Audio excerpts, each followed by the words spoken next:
الحمد لله رب العالمين والصلاة والسلام على نبينا محمد وعلى آله وصحبه أجمعين. இன்று நாங்கள் அஷ்அரியாக்கள் தோற்றமும் வளர்ச்சியும் முரண்பாடுகளும் என்ற தலைப்பில் ஆராய்வோம். இந்த தலைப்பு பலருக்கும்,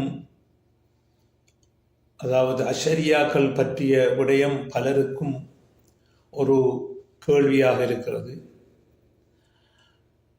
அஷ்அரியா கொள்கையை படித்த உலமாக்கள் எவ்வாறு இந்த இஸ்லாமிய கொள்கையை நாங்கள் இஸ்லாமிய கொள்கையாக எவ்வாறு படித்தோம், எவ்வாறு தோன்றியது, எவ்வாறு எங்களை வந்தடைந்தது என்ற ஒரு கேள்வியில் இருக்கின்றார்கள்.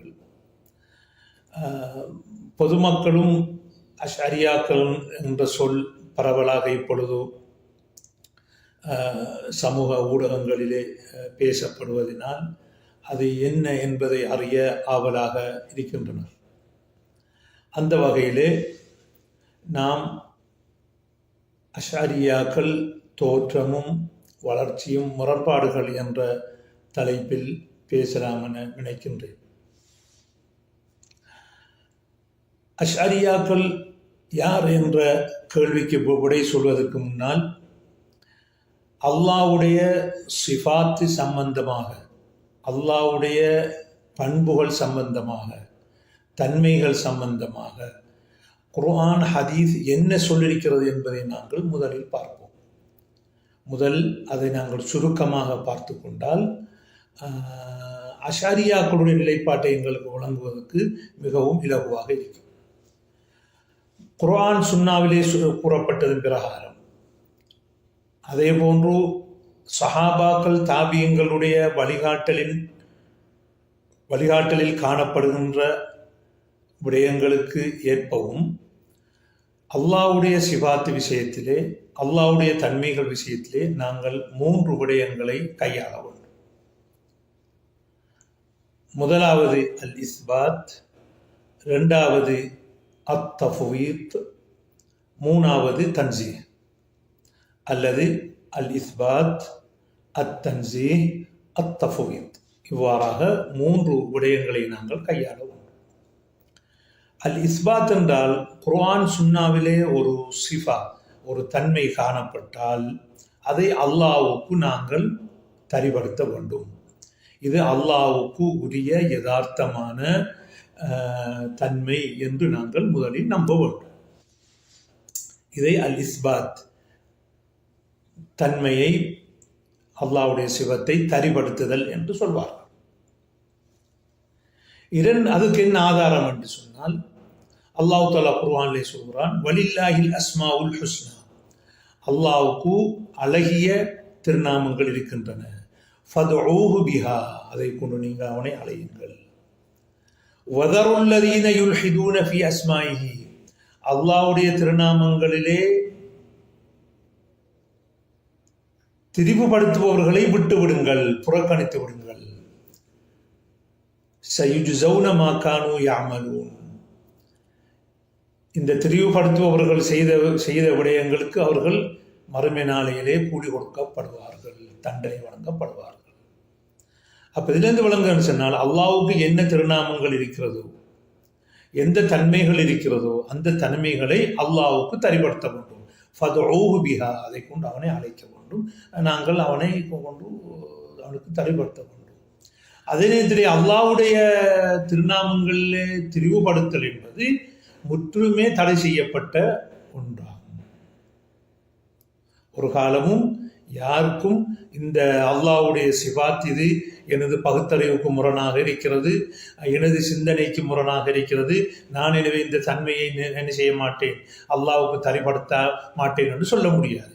சொன்னால் அவர் அல் முல்ஹிதூன், அல்லாஹ்வுடைய அஸ்மாக்களே திரிவுபடுத்துவாராக ஆகிவிடுவார். இரண்டாவதாக இது இஸ்பாத். இரண்டாவதாக அடுத்த இன்னொரு ஆதாரத்தை நாங்கள் ஹதீஸிலே பார்க்கலாம். இந்த இஸ்பாத் என்பதற்கு ரசூலுல்லாஹி ஸல்லல்லாஹு அலைஹி வஸல்லம் அவர்களுடைய ஹதீஸிலும் காணப்படுகிறது. அபூதாவுதிலையும் இப்னு ஹிப்பான்லையும் பதியப்பட்ட அந்த ஹதீஸ்.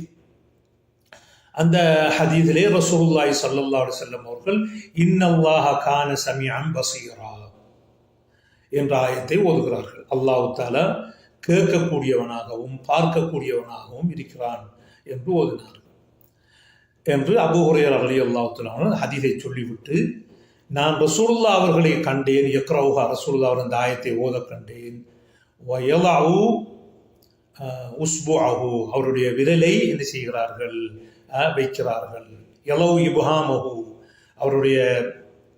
அவருடைய அந்த பெருவிரலை எடுத்து காதிலே வைத்து மற்றதை தண்ட கண்ணிலே வைத்தார்கள்.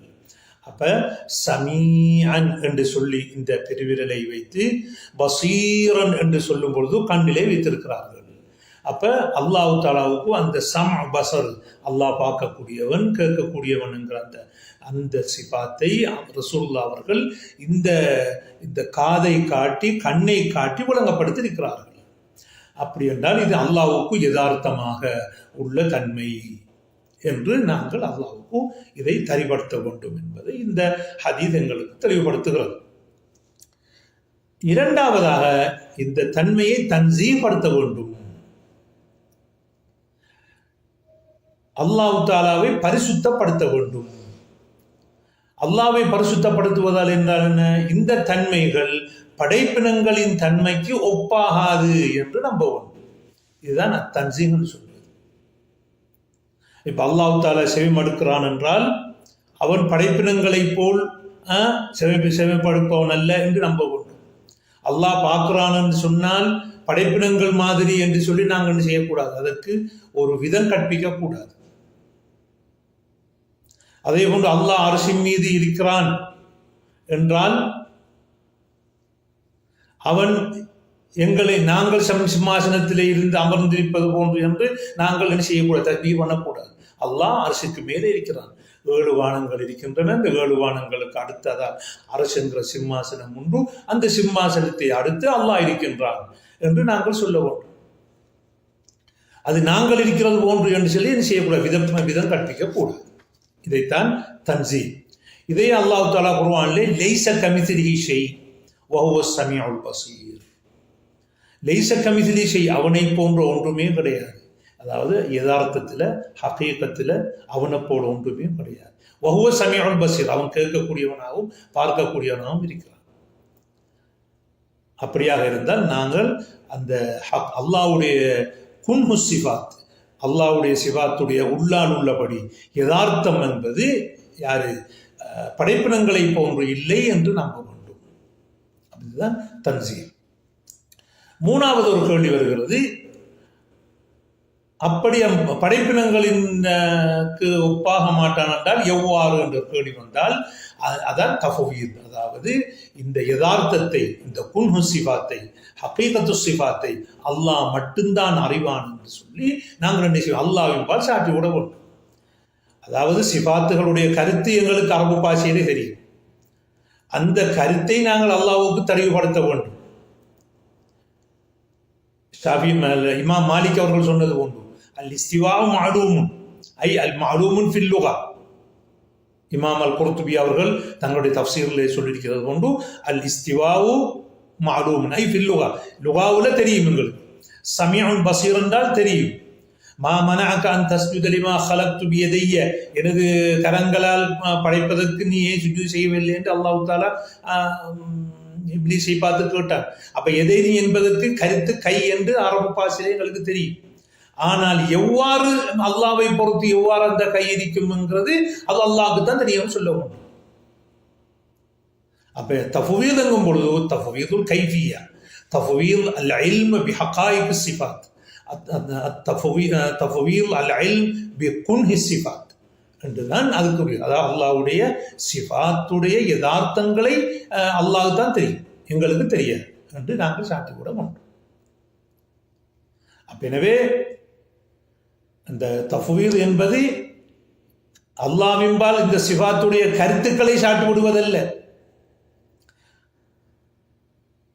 தஃவீத் என்றால் அல்லாஹ்வுடைய சிஃபத்தின் ஹகீகத்தை அல்லாஹ்வுக்கு மட்டும்தான் தெரியும் என்று சாட்டி விடுவதாகும். இதற்கு என்ன ஆதாரம் என்றால் குர்ஆனிலே அல்லாஹ் தஆலா சொல்கிறான், ஹுவல்லதி அன்ஸல அலைக்கல் கிதாப, அவனே உன் மீது வேதத்தை இறக்கி வைத்தான், மின்ஹு ஆயாத்துன் முஹ்கமாத், தெளிவாக கருத்து பொருள் விளங்கக்கூடிய திருவசனங்கள் இதிலே இருக்கின்றன. ஹுன்ன உம்முல் கிதாப், இந்த தெளிவாக விளங்கக்கூடியதுதான் இந்த வேதத்துடைய அடிப்படை விடயங்களாகும்.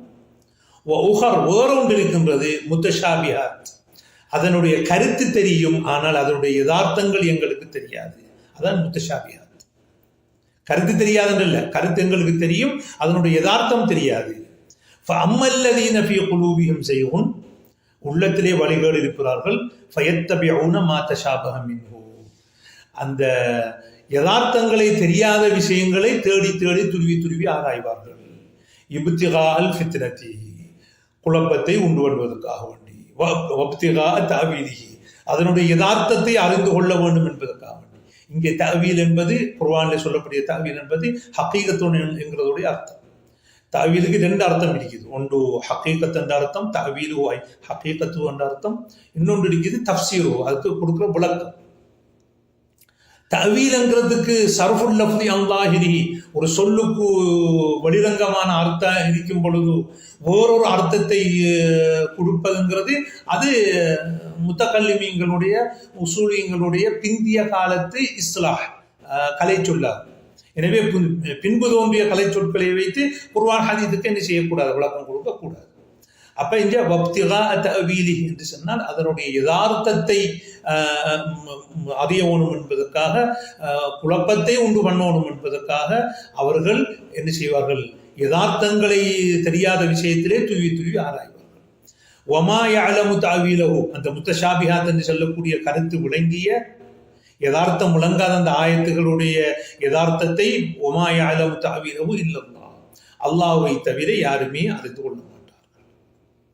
ஆனால் வர்ராசிஹூன ஃபில் இல்ம, அறிவிலே உறுதியானவர்கள், யகூலூன், அவர்கள் சொல்வார்கள், ஆமன்னா பிஹ், நாங்கள் இதை நம்பினோம், குல்லுன் மின் இன்தி ரப்பினா, முஹ்கமாத்தும் முத்தஷாபிஹாத்தும் எல்லாம் அல்லாஹ்விடத்திலிருந்து வந்தவை என்று நம்புவோம். அப்ப இந்த இடத்திலே வமா யஅலமு தஅவீலஹு இல்லல்லாஹ் என்று நாங்கள் சொல்லும் என்று இந்த இடத்திலே வக்ஃப் செய்தால், இப்ப இந்த இடத்திலே தஅவீல் என்பதற்கு ஹகீகத்தஹு என்ற அர்த்தத்தை கொடுக்கும். வமா யஅலமு தஅவீலஹு இல்லல்லாஹ் வர்ராசிஹூன ஃபில் இல்மி என்று ஃபில் இல்மிலே என்ன செய்தால், அதிலே வக்ஃப் செய்தால், அந்த இடத்திலே தஅவீலுக்கு தஃப்சீரஹு. அப்ப இந்த முத்தஷாபிஹாத்துடைய இந்த விளக்கத்தை, அதனுடைய மானா இதுதான் என்று சொல்லக்கூடிய விளக்கத்தை அல்லாஹ்வும் அந்த இல்முடைய அந்த அறிவிலே உறுதியானவர்களும் அறிந்து கொள்வார்கள். ஆனால் பெரும்பாலான காரிகள் வமா யஅலமு தஅவீலஹு இல்லல்லாஹ் என்ற இடத்துல நிப்பாட்டிருக்கிறார். அந்த கிராத்தில் உள்ள வித்தியாசம், இல்லல்லாஹ் என்று நிப்பாட்டுவதா, இல்லல்லாஹு வர்ராசிஹூன ஃபில் இல்ம். அப்ப நாங்கள் இந்த விளங்கிக் கொள்வது, அப்போ குர்ஆனிலே முஹ்கமாத் என்று ஒன்று இருக்கிறது, 100க்கு 100 எங்களுக்குள்ள அந்த கருத்துக்களை அறிந்து கொள்ளக்கூடியது. இன்னொன்று முத்தஷாபிஹாத், நாங்கள் அந்த கருத்துக்களை விளங்கிக் கொள்வோம், ஆனால் அதோடைய யதார்த்தங்களே தெரியாது. இந்த முத்தஷாபிஹாத்ங்கிறது சிஃபாத்துகளுடைய யதார்த்தங்களை நாங்கள் அறிந்து கொள்ள முடியாது என்பதற்கு இந்த ஆயத்தை நாங்கள் எடுத்துக்கொள்ள முடியும். ஆனால் முத்தஷாபிஹாத், அல்லாஹ்வுடைய சிஃபாத் எல்லாம் முத்தஷாபிஹாத், அதுக்கு கருத்து எங்களுக்கு தெரியாது என்று விளக்கம் கொடுக்கக்கூடாது. அந்த விளக்கத்தை கொடுத்தவர்கள் முஅ்தஸிலாக்களும் அஷ்அரியாக்களும் நாங்கள் இன்ஷா அல்லாஹ் அந்த சந்தர்ப்பம் வரும்போது சொல்லிக் கொள்வோம். எனவே முத்தஷாபிஹாத் என்றால் நல்லா விளங்கிக் கொள்ள வேண்டும், கருத்து தெளிவாக இருக்கும், ஆனால் யதார்த்தம் தெரியாது. சமீஉன், கேட்கக்கூடியவன், பசீர், கேட்கக்கூடியவன் என்று எங்களுக்கு தெரியும், ஆனால் கேட்கக்கூடியவன் பார்க்கக்கூடியவன் என்று தெரியும், ஆனால் எப்படி பார்ப்பான்ங்கிறது தெரியாது. அதே போல அல்லாஹ் தஆலா அர்ஷின் மீது இருக்கிறான், அர்ஷுக்கு மேலே இருக்கிறான் என்கிறது தெரியும், அந்த இஸ்திவா எப்படி, கைஃபியத்தில் இஸ்திவா என்பது எங்களுக்கு தெரியாது. எனவே இந்த விஷயத்திலே 3 விஷயம் இருக்கிறது. ஒன்று, எந்த ஒரு சிபாத்துங்களுக்கு குர்ஆன் ஹதீஸை வந்தாலும் முதலாவதாக இஸ்பாத் பண்ண வேண்டும், அதாவது இந்த சிபத்தை அல்லாஹ்வுக்கு தரிப்படுத்த வேண்டும். இரண்டாவதாக அந்த சிபாத்தை நாங்கள் தன்சீப்படுத்த வேண்டும், இந்த தன்மை படைப்பினங்களின் தன்மைக்கு ஒப்பாகாது என்று சொல்ல வேண்டும்.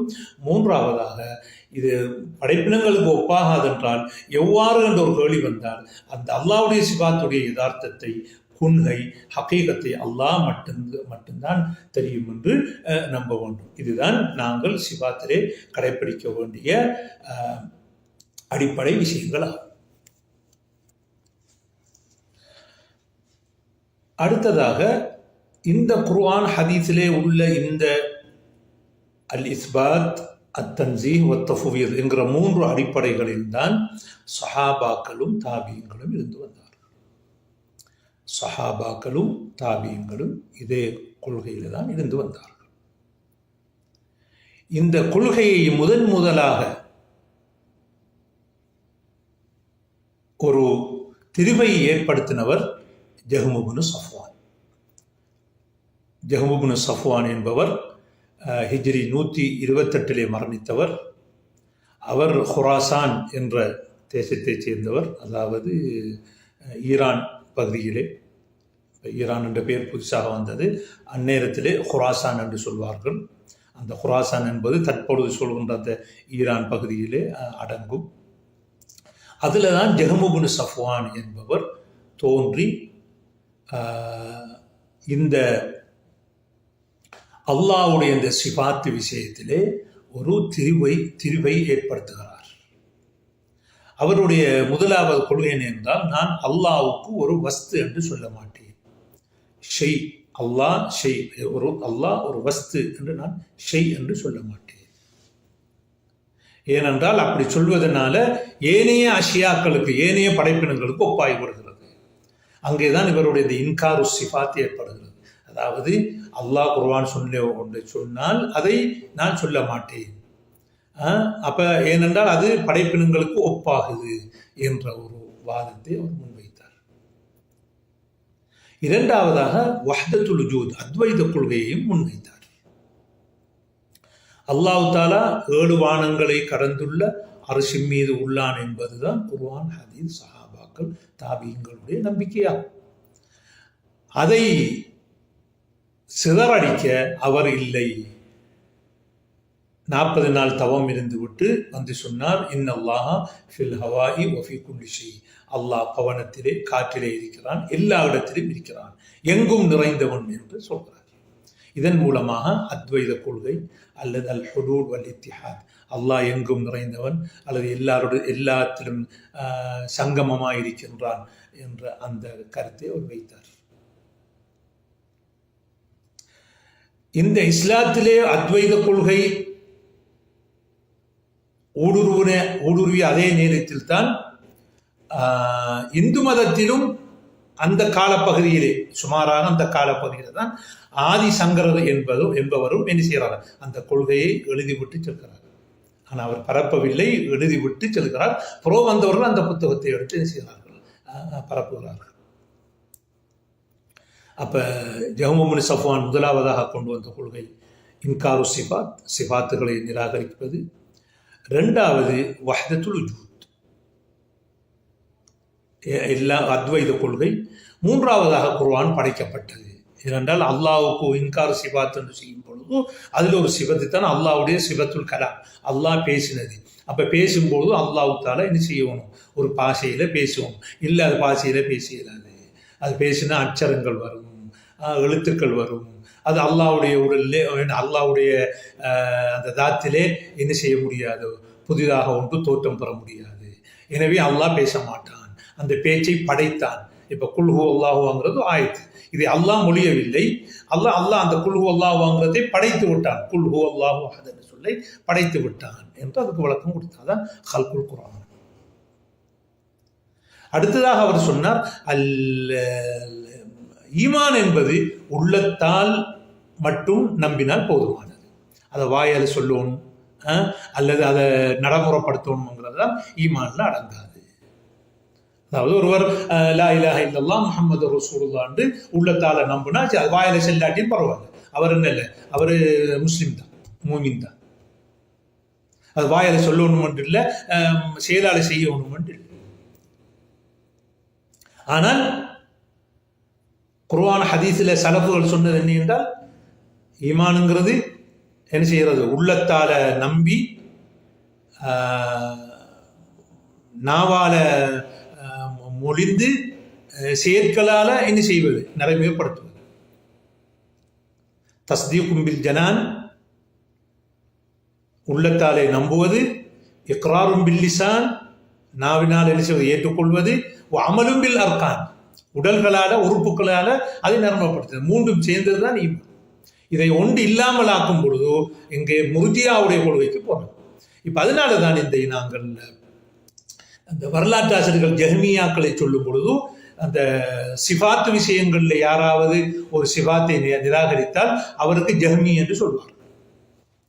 சிபாத்துகளை நிராகரிப்பவர்களுக்கு ஜஹ்மி, ஏனென்றால் அந்த கொள்கை ஜஹ்மியாக்கள். இன்னொன்றுக்கு ஜஹ்மியல் ஹுலூலியா, அத்வைத ஜஹ்மியர்கள், ஏன்னா அவங்கள்ட்ட அல்லாஹ் எங்கு நுழைந்தவன் என்ற அந்த கொள்கை இருக்கிறது. அதே போன்று இந்த ஈமான் என்பது உள்ளத்தால் மட்டும்தான் என்று சொல்வது முர்ஜியாக்களோட பகுதியினர் கொள்கை. எனவே அல் ஜஹ்மியல் முர்ஜியா. இன்னொன்று இந்த இஸ்லாமத் அல் ஜபர், அதாவது மனிதனுக்கு சுய நிர்ணயம் கிடையாது. அவன் ஆகாயத்தில் விடப்பட்ட பட்டத்தை போல, காத்து எந்த பக்கம் அடிக்கிறதோ அந்த பக்கம் பட்டம் போகும். அது மாதிரிதான் மனிதனுக்கு ஒரு விஷயத்தை தீர்மானித்து ஒரு முடிவெடுக்கக்கூடிய இஹ்தியார், சுய நிர்ணயம் கிடையாது. அவன் உந்தப்படுகிறான் என்று அந்த ஜப்ரியாக்களுடைய கருத்தை சொன்னார். ஆனால் அஹ்லு சுன்னாக்கள் சொல்வது என்னவென்றால் அல்லாஹ் தஆலா எல்லாவற்றையும் ஏற்படுத்தினான், ஆனால் மனிதன் தன்னுடைய சுய இஹ்தியாரின் பிரகாரம் தான் அவைகளை தெரிவு செய்கிறான் என்பதுதான் அஹ்லு சுன்னாக்களுடைய நிலைப்பாடு. அதை சொல்லுவாங்க அல் ஜஹ்மியல் ஜப்ரியான்னு சொல்லுவாங்க, அல் ஜஹ்மியல் ஜபரியா. என்ன, அவர்கள் ஜபரியாக்களுடைய ஜஹ்மியாக்கள். அப்ப இந்த அந்த ஒவ்வொரு தன்மைகளும் யாராருக்கு காணப்படுகிறதோ அதுக்கேற்ற மாதிரி அந்த ஜஹ்மியாங்கிற பட்டம் கொடுக்கொண்டு வருது. அப்ப ஜஹ்மியல் சொல்லும் பொழுது சிவாத்தை நிராகரிப்பவர்கள், அடுத்தது ஜஹ்மியல் ஹுலூலியா, பிறகு ஜஹ்மியல் முர்ஜியா, பிறகு ஜஹ்மியல் ஜப்ரியா. இப்ப இந்த ஜஹ்மியாக்கள் என்ன செய்யறாங்க, இந்த கொள்கையை கொண்டிருக்கு. அப்ப இதுல எங்களுக்கு தேவையான அம்சம் என்னவென்றால் ஜஹ்மியாக்கள்ல இப்ப எங்களோட அஷரியாக்கள் பற்றி படிப்பதற்கு இன்காரு சிபாத், சிபாத்தை நிராகரிக்கின்ற இந்த விஷயத்தை நாங்கள் எடுத்துக்கொள்வோம். அப்ப முதலாக இந்த சிபாத்துகளை நிராகரித்தவர்கள், அல்லாஹ் என்ன செய்ய மாட்டான், பேச மாட்டான், அல்லாஹ் பேச்சை படைத்தான் என்றெல்லாம் கொண்டு வந்தவர்கள் யாரு, ஜஹ்மியாக்கள். அப்ப இந்த கொள்கை அப்ப அந்த அத்பாஉ தாபியீன்களுடைய காலத்துல இந்த கொள்கை ஏற்படுது. அப்ப அந்த காலத்து அத்பாஉ தாபியீன்கள் இவருக்கு மரபு கொடுக்குறாங்க. என்ன மரபு கொடுக்குறாங்க, நாங்கள் தாபியீன்கள் இருக்கும் பொழுதோ நிறைஞ்சு காணப்படும் பொழுதோ, இமாம் மௌசாய் சொல்கிறார்கள், நாங்கள் தாபியீன்கள் நிறைய பேர் காணப்படும் பொழுதோ அல்லாஹ் அரிசிக்கு மேலே இருக்கிறான், அவன் குர்ஆன் ஹதீஸிலே வந்த சிபாத்துகளை நம்புவோம் என்று நாங்கள் கூறிக்கொண்டிருந்தோம் என்று அவர்கள் மறுப்பு கொடுக்கிறார்கள். அப்படியே இருக்கும் பொழுதுதான் இஸ்லாமிய வரலாற்றிலே முஅ்தஸிலாக்கள் தோன்றுகிறார்கள். முஅ்தஸிலாக்கள் தோன்றி ஆரம்பத்திலே முர்தகிபுல் கபீரா, ஒரு பெரும்பாவம் செய்தவன், முஸ்லிமா காஃபிரா இல்ல ரெண்டுக்கு நடுவிலே ஆண்ட ஒரு சர்ச்சை ஒன்றை உருவாக்குறார்கள். அதிலே முஅ்தஸிலாக்கள் என்ன செய்கிறார்கள், அந்த பெரும்பாவம் செய்தவன் ரெண்டுக்கு நடுவில், அவன் மூமினும் இல்லை காஃபிரும் இல்லை என்று சொல்கிறார்கள். ஹவாரிஜிகள் சொல்கிறார்கள் பெரும்பாவம் செஞ்சவன் காஃபிர். ஆனால் அஹ்லு சுன்னாக்கள் சொல்றாங்க அவன் மூமின் தான், ஆனால் ஃபாசிக், அவன் தௌபா செஞ்சான், அல்லாஹ் மன்னிச்சான், அவன் என்ன ஒரு பிரச்சனையும் இல்லைன்னு சொல்கிறார்கள். அப்படித்தான் ஆரம்பத்தில் முஅ்தஸிலாக்களோட தோற்றம் இருந்துச்சு. இப்படி இருக்கும் பொழுது ஹாரூன் ரஷீத், அதாவது ஹிஜ்ரி 193 மரணிச்ச ஹாரூன் ரஷீத் அவர்கள் அவருடைய ஆட்சி காலத்திலே ஒரு அகாடமி மாதிரி ஒன்று உருவாக்குறார்கள், பைத்துல் ஹிக்மா என்ற பேர் வச்சு. அறிவியல் பைத்துல் ஹிக்மா என்று சொன்னால் நாங்கள் சொல்லலாம் தத்துவ வீடு அல்லது தத்துவ இல்லம் என்று சொல்லலாம். தத்துவ இல்லம் என்ற பெயரில் ஆரம்பிக்கிறார். அதில் இங்கே கொடுக்கப்பட்ட அவங்களோட ஒரு முக்கிய பொறுப்பு என்று சொன்னால் கிரேக்க நூட்களை என்ன செய்ய வேண்டும், அரபுக்கு மொழிபெயர்க்க வேண்டும். அவங்க ஆரம்பத்தில் இலகுவாக ஆரம்பித்தார்கள். பிறகு அவருடைய மகன் மாமூன் இப்னு ஹாரூன் ரஷீத், ராஜராஜ மகன் மாமூன் அதை நல்ல அந்த தர்ஜமாங்கிறது விரிவுபடுத்துறாங்க. நீங்கள் கிரேக்க தத்துவத்துள்ள நூல்களை எல்லாம் அரபுக்கு மொழிபெயர்க்க வேண்டும். அப்போ இந்த மொழிபெயர்க்கிற ஒரு பொறுப்பை வந்து ஒரு கிறிஸ்டியனுக்கு தான், ஒரு நஸ்ரானி ஒரு ஆளு தான் கொடுக்கும். அவர் தான் இஸ்ஹாக் இப்னு ஹுனைன். அவர் ஒரு வைத்தியர். அவருக்கு யூனானிய பாஷை தெரியும், தானே தெரிஞ்சதுனால அவரை கொண்டு வைக்கிறார். அப்போ அவர் என்ன செய்யறாரு, கிரேக்க தத்துவத்தில் இந்த கிரேக்க நூல்களை என்ன செய்யறாரு, அரபுக்கு மொழிபெயர்க்கார். இந்த கிரேக்க நூல்கள் எங்கும் பொழுது அதில் பல விஷயங்கள் இருக்கு. ஒன்று வைத்தியம் இருக்கு, அதாவது திப். அடுத்தது அல் ஹந்தஸா, இந்த இன்ஜினியரிங் சம்பந்தப்பட்ட கட்டிட கலைகள் சம்பந்தப்பட்ட விஷயங்கள் இருக்கு. அடுத்தது இலக்கியம் இருக்கிறது. அடுத்ததாக தத்துவம் இருக்கு. அப்ப இது எல்லாம் மொழிபெயர்க்கப்படுது. அப்ப இந்த ஃபல்சஃபா யூனானியா என்கிறதும் இதோட மொழிபெயர்க்கப்படுது. இப்ப வைத்தியத்தில் சம்பந்தப்பட்ட கிரேக்க புத்தகங்கள் மொழிபெயர்க்கப்பட்ட பொழுது கட்டிட அந்த நிர்வகிக்கிற அந்த கட்டிட உருவாக்க விஷயமாகவும் புத்தகங்கள் அதுல ஃபல்சஃபாவும் நடக்குது. ஃபல்சஃபாவில் வந்து தான் அல் இலாஹியாத், இறைவனை பற்றிய கோட்பாடுகள் அவங்கள்ட்ட இருக்குது கிரேக்க தத்துவத்தில். அவங்க என்ன செய்கிறாங்க, அவங்க எப்படி ஒரு கடவுள் ஒன்று இருந்தால், இப்போ அவங்க அல்லாஹ்னு சொல்றலையே, ஒரு கடவுள் ஒன்று இருந்தால் அல்லது இறைவன் இருந்தால் இப்படித்தான் இருக்க வேண்டும், இப்படியெல்லாம் இருக்கக்கூடாது என்று அவங்கள்ட்ட ஒரு தசவூர் ஒரு ஒரு கற்பனை ஒன்று இருக்குது. அந்த கற்பனையை அவங்க நெஞ்சிக்கிறாங்கன்னு அந்த ஃபல்சஃபாவில் எழுதிக்கிறாங்க. இப்போ அதை மொழிபெயர்த்து அரபுக்கும் மொழிபெயர்த்த உடனே அதை முத்தசிலாக்கள் அதன் மூலமாக தாக்கம் பட்டோன்னு அந்த தத்துவத்தில் ஒன்றுதான் கடவுளுக்கு திசை இருக்க முடியாது, கடவுள் என்ன செய்ய முடியாது, கடவுள் ஒரு பாஷையால் பேச முடியாது என்கிற விஷயங்கள் அந்த ஃபல்சஃபா யூனானியாவிலே காணப்படுது. அதை என்ன செய்கிறார்கள், அரபுக்கு மொழிபெயர்த்த உடனே அதை முத்தசிலாக்கள் அரபுல உள்ளத்தை வாசிச்சுட்டு இப்ப இது அவங்க சொல்றாங்க, இந்த ஃபல்சஃபா யூனானியாவில் கிரேக்க தத்துவத்தில் இருப்பது கவாயித் அக்லியா, இது பகுத்தறிவு கோட்பாடுகள், இது வந்து துஃபீதுல் கதா, இது 100% உறுதியான ஒரு கோட்பாட்டை கொண்டிருக்கிறது, நம்பிக்கையை கொண்டிருக்கிறது. எனவே பகுத்தறிவு கோட்பாட்டுக்கு ஏற்ற பிரகாரம் தான் நாம் செயல்பட வேண்டும். அப்போ குர்ஆன் ஹதீஸிலே அல்லாஹ்வை பற்றி அல்லது இறைவனை பற்றிய ஏதாவது ஒன்று வந்தால் இந்த கவாயிதுல் அக்லியாவிலே, இந்த பகுத்தறிவு கோட்பாட்டிலே போட்டு பார்க்க வேண்டும். இந்த கவாயிதுல் அக்லியாவுக்கு முரண்படும் என்றிருந்தால் நாங்கள் அந்த பகுத்தறிவு கோட்பாட்டுக்கு ஏற்ற பிரகாரம் குர்ஆன் ஹதீஸுக்கு வழிந்துரை விளக்கம் கொடுக்க வேண்டும் என்ற விஷயத்தை அவர்கள் முன்வைத்தார். அதுதான் தஅவீலு ஸிஃபாத். அல்லாஹ்வுடைய குர்ஆன் சுன்னாவுக்கு காணப்படுகிற அந்த சிபாத்துகளுக்கு வழிந்துரை வழங்குதல்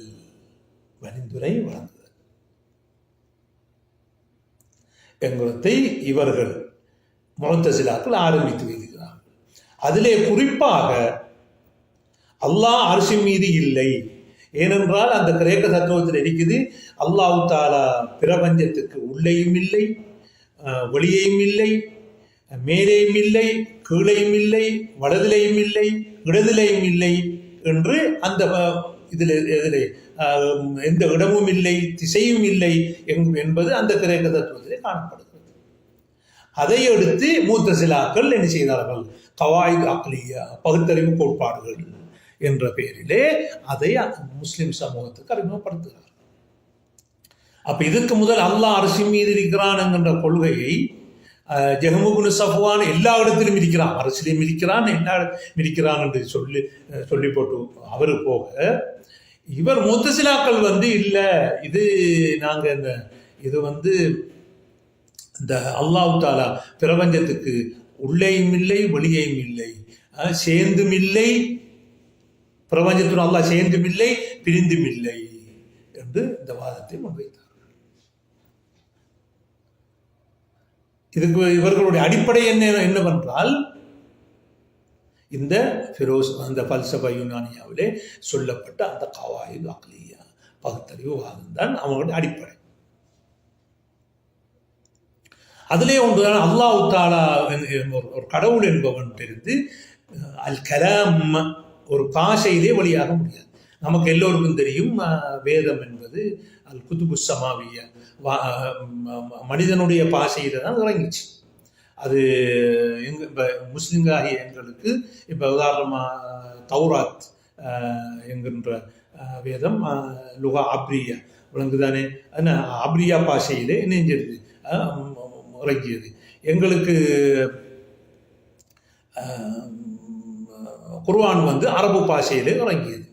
இப்போ அவர்கள் சொல்கிறார்கள் அல்லாஹ் தஆலா என்ன செய்ய முடியாது, எந்த பாஷையிலே பேச முடியாது. அப்போ இறக்கிய வேதங்கள் நாம் என்ன என்று கேட்டோம்ல, இதை அல்லாஹ் பேசவில்லை, இந்த பேச்சுக்களை படைத்து விட்டான். அதான் சொன்னான் குர்ஆன் மஹ்லூக் என்று சொல்றதா, இந்த பேச்சுங்கிறதை படைத்து விட்டான் என்று சொன்னார். அப்ப இந்த விஷயத்தை வைத்துத்தான் குர்ஆன் மஹ்லூக் என்று இந்த பிறகு அல் முஅத்தஸிம் மக்களுக்கு என்ன செய்கிறார், இது கட்டாயப்படுத்துகிறார் உலமாக்கள். நீங்கள் உலமாக்கள் என்ன செய்ய வேண்டும், இங்கே இந்த காலத்தில் உள்ள இமாம்கள் எல்லாம் என்ன செய்யணும், குர்ஆன் படைக்கப்பட்டது என்று என்ன செய்ய வேண்டும், நீங்கள் நம்ப வேண்டும் என்று திணிக்கிறார்கள். ஆட்சி அதிகாரத்தையும் பயன்படுத்தி அதிலே சில இமாம்கள் உயிருக்கு பயந்து அடிக்கு பயந்து அவர் சொல்வதை நாக்காலை சொல்லி தப்பிக்கொள்கிறார்கள்.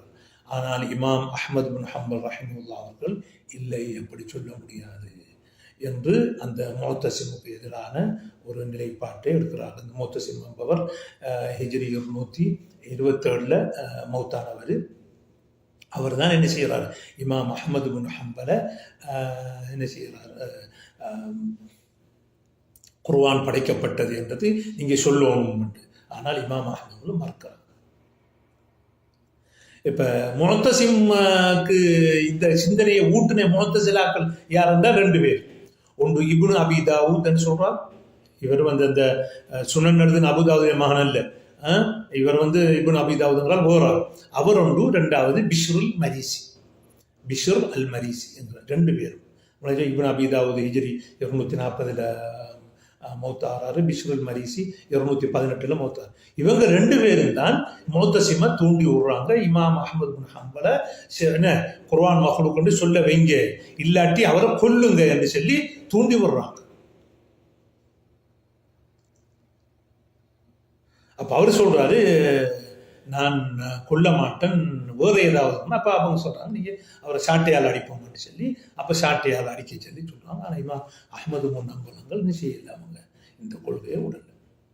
அப்ப இந்த முஅத்தஸிலாக்களுடைய இந்த கொள்கை திணிப்புக்கு எதிராக போராடிய இமாம் அஹ்மத் பின் ஹம்பல் அவர்கள் தான் இதிலிருந்து வரலாற்று ரீதியாக இமாமு அஹ்லி சுன்னத்தி வல் ஜமா, அஹ்லு சுன்னத்தி வல் ஜமாத்துடைய இமாம்கள் என்று இமாம் என்று அடையாளப்படுத்தப்படுகிறார்.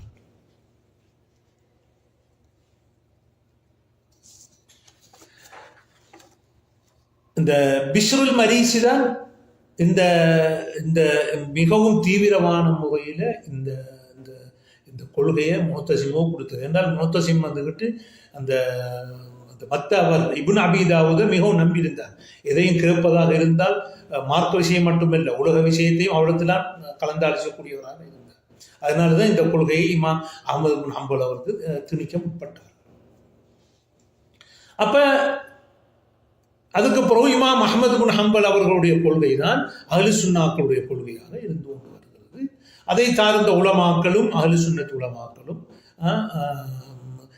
குறிப்பாக அந்த அவங்களோட அஹ்மத் பின் ஹம்பலுடைய மதுஹபை சேர்ந்த ஹம்பலி மதுஹபை சேர்ந்தவர்களும், அடுத்ததாக அஹ்லுல் ஹதீஸ் கலை அறிஞர்களும் இந்த கொள்கை அஹ்லு சுன்னாக்களுடைய கொள்கையிலேயே இருந்து வருகிறார்கள். அதாவது இம்திதாதன் மன்ஹஜி ஸலஃப், அதாவது சஹாபாக்கள் தாபியங்களுடைய அந்த வாழையடி வாழையாக அஹ்லு சுன்னாக்கள் என்ன செய்கிறார்கள், அந்த கொள்கையை குர்ஆன் ஹதீஸ் சொல்லக்கூடிய அந்த கொள்கையை போதித்து வருகிறார்கள். அப்பொழுதுதான் முஅத்தஸிலாக்கள்ல ஒருவர் தோன்றுகிறார். அவர்தான் அபுல் ஹசன் அல் அஷ்அரி. அபுல் ஹசன் அஷ்அரி அவர்கள் ஹிஜ்ரி 324 மரணித்தவர். அவர் ஜுப்பாயி என்று சொல்லக்கூடிய முஅத்தஸிலாக்களுடைய பெரிய அறிஞர். அவரிடத்திலே இந்த முஅத்தஸிலா கொள்கையை படிக்கிறார். காரணம் என்னவென்றால் அந்த ஜுப்பாய் என்பவர் தான் இமாம் அஷ்அரியுடைய தாயாரை திருமணம் செய்திருந்தார். அதாவது அஷ்அரி அவர்களுடைய வாப்பா தந்தை மரணித்து விட்டார். அதற்கு பிறகு அவரை ஜுப்பாய் அந்த தாயாரை திருமணம் செய்து கொள்வார்கள். அதனால அவரிடத்தில் அவர் வளர்கிறார். அதனால முஅ்தஸிலாவுடைய கொள்கையிலே என்ன செய்கிறார், இருக்கிறார்.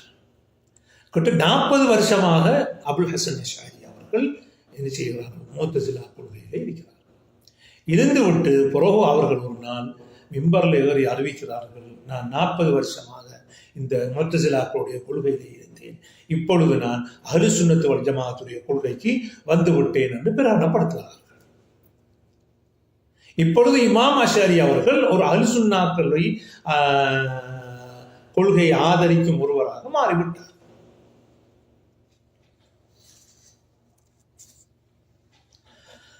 அவர்கள் மாறியது மட்டுமல்ல, அவர்கள் சில நூல்களை எழுதுகிறார்கள். உதாரணத்துக்கு அல் இபானா ஃபி உசூல் தியானா என்ற ஒரு கிதாபை இந்த சிஃபாத் விஷயத்திலே எழுதுகிறார்கள். இதிலே அவர்கள் சொல்கிறார்கள், நான் இமாம் அஹ்மது பின் ஹம்பல் ரஹிமஹுல்லாஹ் அவர்களுடைய அந்த அகீதாவிலே தான் நான் இந்த கிதாபை எழுதியிருக்கிறேன் என்று சொல்கிறார். அதிலே அல்லாஹ் அர்ஷ் மீது இருக்கிறான், அல்லாஹ்வுக்கு 2 கைகள் இருக்கின்றன, அல்லாஹ் தஆலா இறங்குகிறான் போன்ற எல்லா கொள்கைகளையும் அதிலே அவர்கள் அஹ்லு சுன்னாக்களின் பிரகாரம் குர்ஆன் ஹதீஸ் மூலமாக அதிலே நிரூபித்திருக்கிறார்கள். இரண்டாவதாக ஒரு நூல் எழுதினார்கள், அர் ரிசாலத்து இலா அஹ்லி ஸகர் என்ற ஒரு நூலை எழுதினார்கள். அந்த நூலிலே இஜ்மாஅத்து ஸலஃப் சஹாபாக்கள் தாபீன்களுடைய ஏகோபித்த முடிவுகளை தொகுத்திருக்கிறார்கள். அஜ்மாவு ஏகோபித்த முடிவெடுத்து அதிலே வந்தவர்கள் அல்லாஹ் அர்ஷ் மீது இருக்கிறான் என்பதிலே சலவர்களிடத்திலே ஏகோபித்து இருக்கிறது. அதை இஸ்தவா என்ற அல்லாஹ் அர்ஷுக்கு மேலே இருக்கிறான் என்ற சொல்லுக்கு இஸ்தவுலா ஆதிக்கம் செலுத்தினான், கைப்பற்றினான் என்ற அர்த்தத்து முஅ்தஸிலாக்கள் கொடுப்பது தவறு என்பதையெல்லாம் அதிலே தெளிவுபடுத்தியிருக்கிறார்கள். இன்னொரு கிதாப் எழுதியிருக்கிறார்கள், மகாலாத்துல் இஸ்லாமியின், இஸ்லாமிய பிரிவுகளின் கருத்துக்கள் என்ற ஒரு கிதாபை எழுதியிருக்கிறார்கள். அதிலே எல்லாம் ஜஹ்மியாக்கள் பற்றி, முர்ஜியாக்களை பற்றி, அடுத்தது ஷியாக்களை பற்றி, இப்படி ஒவ்வொரு குரூப்புகளுடைய ஒவ்வொரு உட்பிரிவுகளுடைய கருத்துக்களை மதுஹப் அதிலே கொண்டு வந்திருக்கிறார்கள். அதிலே அஹ்லு சுன்னாக்களுடைய கருத்து மதுஹப் அஹ்லு சுன்னதி வல் ஹதீஸ் அஹ்லுல் ஹதீஸ் என்ற ஒரு தலைப்பண்டு போட்டு அவங்களோட கொள்கையை அப்படியே சொல்லிட்டு, அந்த கொள்கையில் ஒன்றுதான் அல்லாஹ் அர்ஷ் மீது இருக்கிறான், லஹு யதைனி என்கிற அவனுக்கு 2 கரங்கள் இருக்கின்றன எல்லாம் சொல்லிட்டு ஒபி குல்லிமா லக்ரனா நகூல், இது எல்லா கருத்தும் இது நாங்கள் சொல்கிறோம் என்று சொல்லி இந்த மகாலாத்துல் இஸ்லாமியிலே இமாம் இமாம் அஷ்அரி ரஹிமஹுல்லாஹ் அவர்கள் கூறுகிறார்கள். இன்னொரு கிதாப்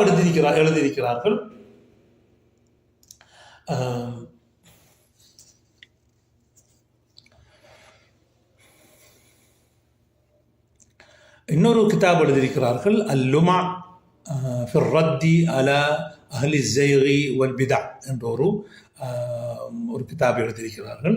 இந்த கிதாபிலே அல்லாஹ்வுடைய சிஃபாத்துகளை பகுத்தறிவு ரீதியாக உறுதிப்படுத்தியிருக்கிறார்கள். அதாவது குர்ஆன் சுன்னாவிலே வந்த இந்த சிஃபாத்துகளை எவ்வாறு பகுத்தறிவுவாதத்தின் மூலமாக நாங்கள் நிரூபிப்பது என்று அல்லுமா என்ற கிதாபிலே தெளிவுபடுத்தியிருக்கிறார்.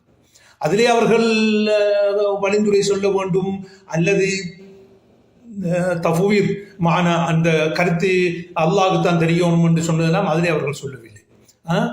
எனவே இந்த கிதாபுகள் தான் எங்களுக்கு வந்தடைந்த கிதாபுகள். அதிலே அல் இபானா, அதிலே மிகவும் அவர்கள் கொள்கையை தெளிவாக சொல்கிறார்கள்.